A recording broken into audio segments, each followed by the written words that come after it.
कि इस देश का डीएनए नफरत का डीएनए नहीं है, इस देश का डीएनए मोहब्बत का डीएनए है। ये देखो, मैंने जैसे ये बात बोली सबने ताली बजाई। अब मुझे आप बताओ, आप न्याय के हिंदुस्तान में रहना चाहती हो? नहीं, न्याय चाहती हो या अन्याय चाहती हो? मैं न्याय चाहती हूँ। मेरा घर छत्तीसगढ़ के हर नागरिक के दिल के अंदर है। मेरे को कोई घर की जरूरत नहीं, मगर जब पिछड़ों को भागीदारी की बात उठती है, दलितों को, गरीबों को, गरीब जनरल कास्ट के लोगों को भागीदारी है, तो नरेंद्र मोदी जी बिल्कुल चुप हो जाते हैं। सरकार ने कहा देखिए रिस्क है, गोली लग जाएगी। मैंने कहा लगने दो, मैं देखता हूं। 1 साल पहले हम भारत जोड़ो यात्रा थे। हमारा लक्ष्य था कि जो देश में भी आ जाओ आ जाओ यहां बैठ जाओ, तुम आगे बैठ जाओ। नहीं यहां इस पे बैठ जाओ। शाबाश। तो अच्छा अलंकार, मुझे 2-3 टॉफी दो। पहले काम, जरूरी काम करते हैं पहले, और दो। ये लो, तुम्हारा नाम क्या है? निभा। ये लो। हेलो, तुम्हारा नाम क्या है? हाँ, भव्या। तुम्हारा? सिमोन। तुम्हारा? तो मेरे साथ आज 4 बच्चे बैठे हुए हैं ऊपर, दिख रहे हैं आप सबको? तो ये हमारे देश के भविष्य हैं। भविष्य है या नहीं? अरे भाई थोड़ा से। तो हम भारत क्यों? क्योंकि हम इनके लिए एक ऐसा देश चाहते हैं जहां नफरत, हिंसा ना हो। और ये आप इनको, जैसे आपके बेटे हैं, बेटियां हैं, उनके जैसे देखो। तो आज हो क्या रहा है? आज देश में कोने कोने में नफरत फैलाई जा रही है। कोई कहता है तुम तमिल बोलते हो इसलिए तुम हमें अच्छे नहीं लगते। कोई कहता है तुम बंगाली बोलते हो इसलिए तुम हमें नहीं अच्छे लगते। कोई कहता है तुम हिंदी बोलते हो इसलिए तुम हमें अच्छे नहीं लगते। तुम उर्दू बोलते हो इसलिए तुम हमें अच्छे नहीं लगते। या फिर तुम जम्मू कश्मीर के हो इसलिए तुम्हें हम अच्छे नहीं लगते। तुम मणिपुर के हो इसलिए तुम्हारा चेहरा हमें अच्छा नहीं लगता। तुम छत्तीसगढ़ के हो इसलिए तुम हमें अच्छे नहीं लगते। ये देश में कोने कोने में फैलाया जा रहा है। सही बात है। और इससे देश मजबूत नहीं होता है, इससे देश कमजोर होता है। जैसे घर में फूट पड़ती है, भाई भाई के बीच में लड़ाई होती है, परिवार मजबूत नहीं होता। इसी प्रकार बीजेपी और आरएसएस के लोग सब जगह नफरत फैला रहे हैं। तो यात्रा का यही लक्ष्य है कि जो हमारा जो भविष्य है उनको एक मोहब्बत भरा हिंदुस्तान मिले। अब देखो, 4000 किलोमीटर हम चले कन्याकुमारी से कश्मीर, और आप जैसे लाखों लोग हमसे मिले। और मुझे क्या पता लगा कि इस देश का डीएनए नफरत का डीएनए नहीं है, इस देश का डीएनए मोहब्बत का डीएनए है।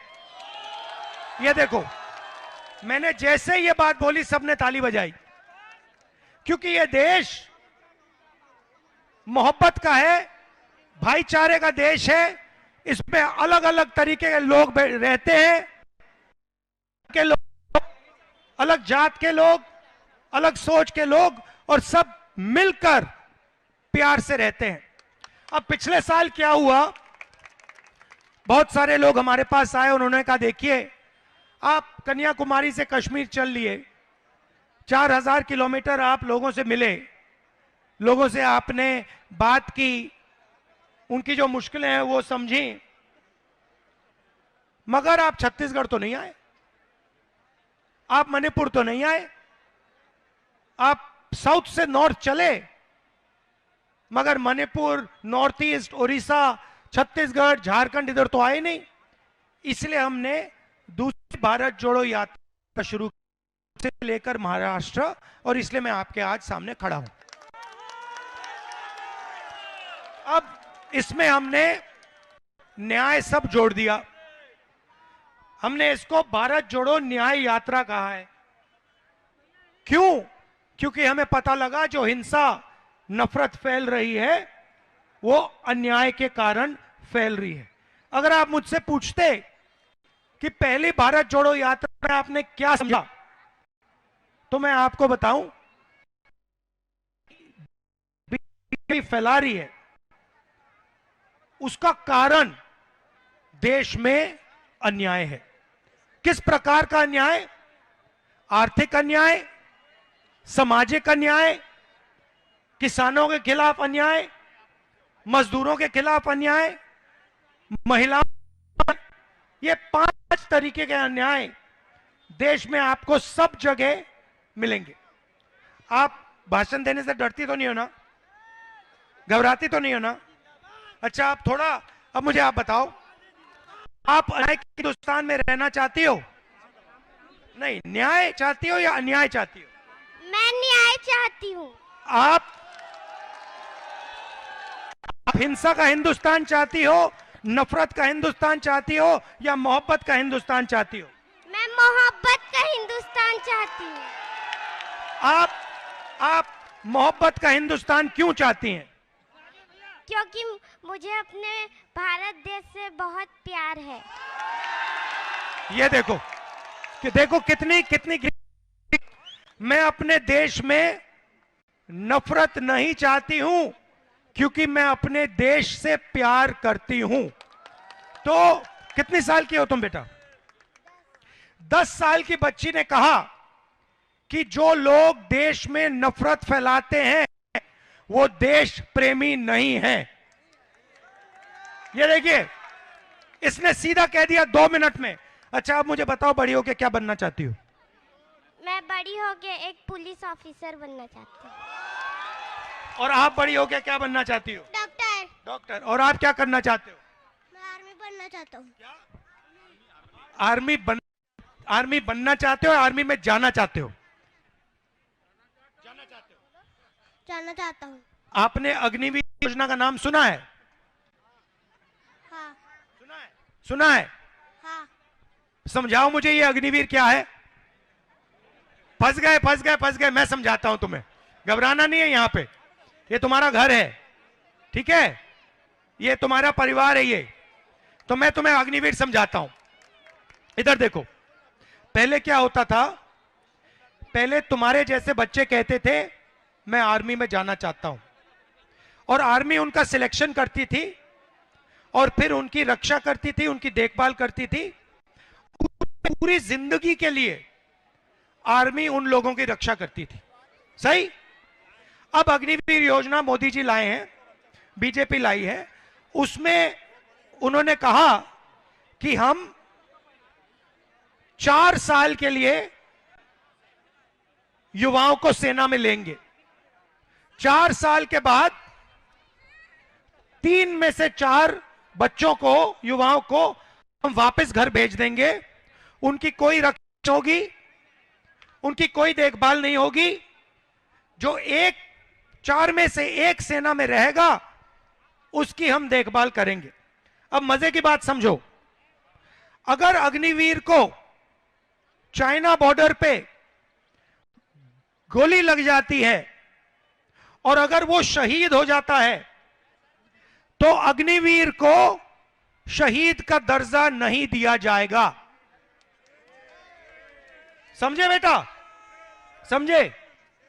तो क्या हुआ है, तुम्हारे जैसे जो बच्चे ट्रेनिंग करते थे, 1,50,000 बच्चों ने ट्रेनिंग की, ठीक है। 5 साल उन्होंने, जैसे तुम रनिंग करोगे, तुम वेट लिफ्टिंग करोगे, उन्होंने किया 5 साल। अरे जोर से बोल यार। सर मैं 100 मीटर की रेस को 1 मिनट में कंप्लीट करता हूँ। अच्छा, और सुनो, और कितनी रनिंग करते हो दिन में? सर अभी पापा बाहर गए इसलिए मैं नहीं कर रहा हूँ। अच्छा अच्छा, तो सुनो, तो तुम्हारे जैसे बच्चे रनिंग करते थे, 5 साल उन्होंने, 1,50,000 ने रनिंग की, उनकी आर्मी में भर्ती हो गई, और फिर पहली बार हिंदुस्तान के इतिहास में आर्मी ने उन्हें कहा कि हम तुम्हें नहीं लेंगे। 1,50,000 युवा देश में भटक रहे हैं, उनकी भर्ती हो गई थी, कहा गया है कि तुम्हें हम नहीं लेंगे, ना तुम्हें हम आर्मी में लेंगे, ना तुम्हें हम अग्निवीर योजना में लेंगे, तुम जानो तुम्हारा काम जाने। तुम्हारे अंदर ये जो भावना थी, देशभक्ति की भावना थी, उसके बारे में हमें कोई इंटरेस्ट नहीं है। ये हिंदुस्तान की सेना ने, हिंदुस्तान की सरकार ने 1,50,000 युवाओं को मैसेज दिया है। और मैंने उनसे क्या कहा, मेरे से मिले, मेरे सामने रोए, मैंने उनसे कहा तुम घबराओ मत, 1,50,000 युवा तुम जिनको आर्मी ने बाहर फेंका है, तुम घबराओ मत, हम तुम्हारा मुद्दा उठाएंगे और या ऑपरेशन दिलवाएंगे या फिर तुम्हें आर्मी में भर्ती करवा के दिखाएंगे। अब ये है अन्याय, भाइयों और बहनों। अच्छा, तुमसे पूछते हैं, अगर किसी ने 5 साल किसी चीज के लिए काम किया, दिल से काम किया, अपना खून पसीना दिया, सेना में जाने के लिए उसने 5 साल काम किया, और फिर अगर उसको सेना में नहीं जाने दिया, यह अन्याय है? अन्याय किया गया ना उसके साथ, उसके खिलाफ अन्याय है। तो इस प्रकार का अन्याय के खिलाफ यह यात्रा चल रही है। अब मैंने आपको आर्थिक अन्याय के बारे में बताया, आर्मी के बारे में बताया। अच्छा, एक और अन्याय के बारे में बताना चाहता हूं। आर्मी में सेना को कहा जा रहा है कि देखो तुम्हें हम अग्निवीर बनाएंगे और तुम्हें शहीद का दर्जा नहीं मिलेगा। मतलब आर्मी के अंदर 2 कैटेगरी के जवान बना दिए, एक अग्निवीर, एक दूसरा, ठीक है।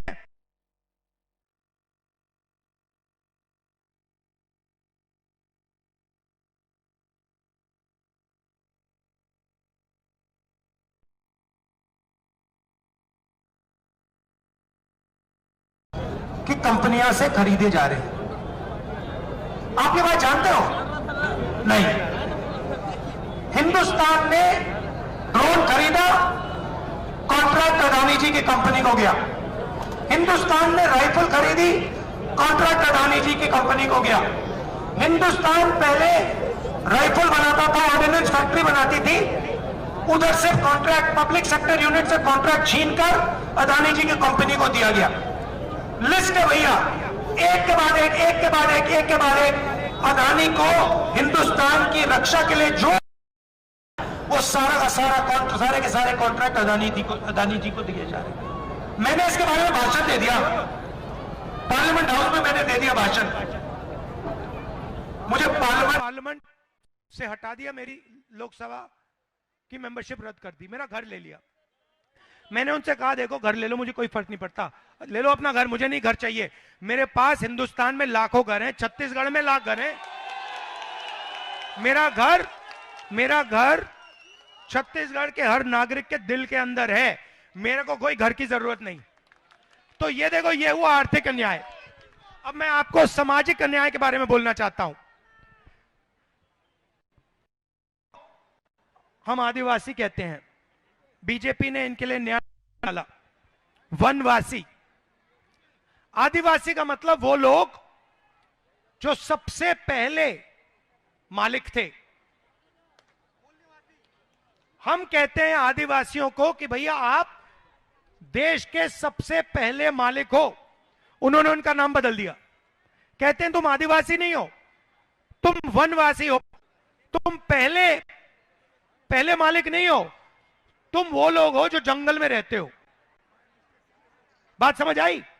उनसे कह रहे हैं कि तुम्हारी शहर में कोई जगह नहीं है, तुम्हारी कंपनियों में कोई जगह नहीं है, तुम्हारी स्कूलों कॉलेजेस में कोई जगह नहीं है, तुम तो जंगल के हो। देखो देखो कैसा सामाजिक अन्याय ने आदिवासियों के खिलाफ किया। अब मैं पिछड़ों की बात करता हूं, दलितों की बात करता हूं। तुम भी आ जाओ बेटा, स्मार्ट लग रहे हो। भविष्य की टीम बैठी हुई है मेरे साथ। हाँ, हाथ मिलाओ, ये लो। तो पिछड़ों से क्या कहते हैं ये?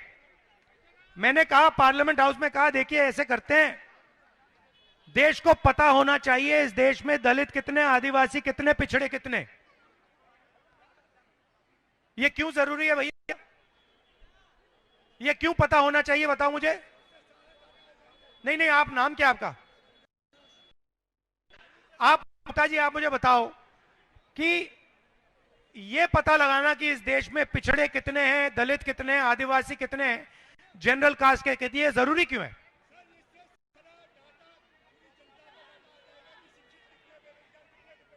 तो जो आपने बोला, मैं माइक में बोल देता हूं, इससे सबको पता लग जाएगा कि किस जात के पास क्या क्या है, कितना धन है, कितनी नौकरियां हैं, कितनी कितनी देश की भागीदारी है। सहमत हो ना? मोदी जी सहमत नहीं है। मोदी जी ये पूरा ड्रामा कर रहे हैं क्योंकि ये चाहते हैं कि पिछड़ों को ये पता ना लग जाए कि उनकी कितनी आबादी है और देश का कितना धन इनके हाथों में है। मैं आपको बताऊं, मैंने आंकड़े निकाले हैं, आप हिंदुस्तान की 200 सबसे बड़ी कंपनी देख लो, अदानी, अंबानी, टाटा, बिरला, ये सब देख लो, ठीक है?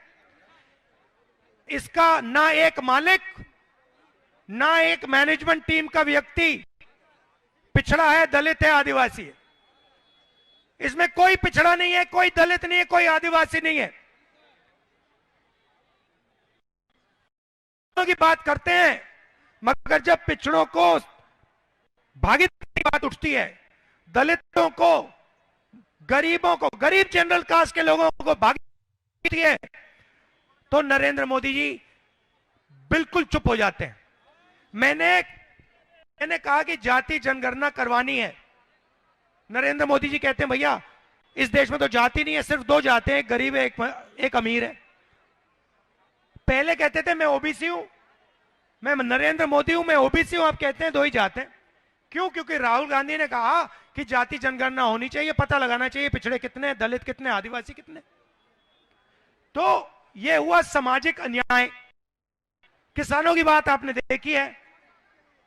अब मैं आपसे सवाल पूछता हूं, आप जानते हो कि देश के किसान, हरियाणा, पंजाब के किसान आज दिल्ली के, मालूम है,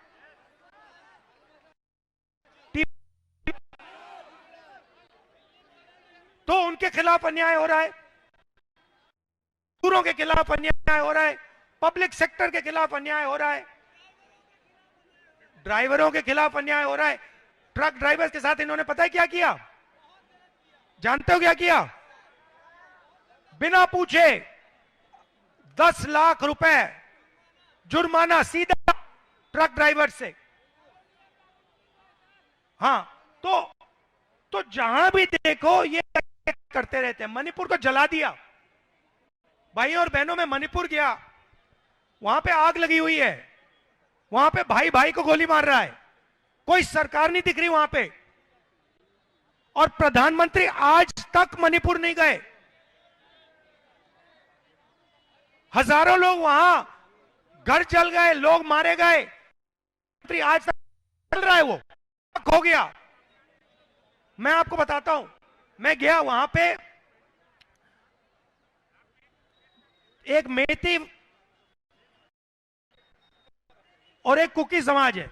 अब हिंदुस्तान, मणिपुर की हालत आप समझो, एक कुकी समाज है, एक मेती समाज है, इनको बीजेपी ने इनमें आग लगा दी।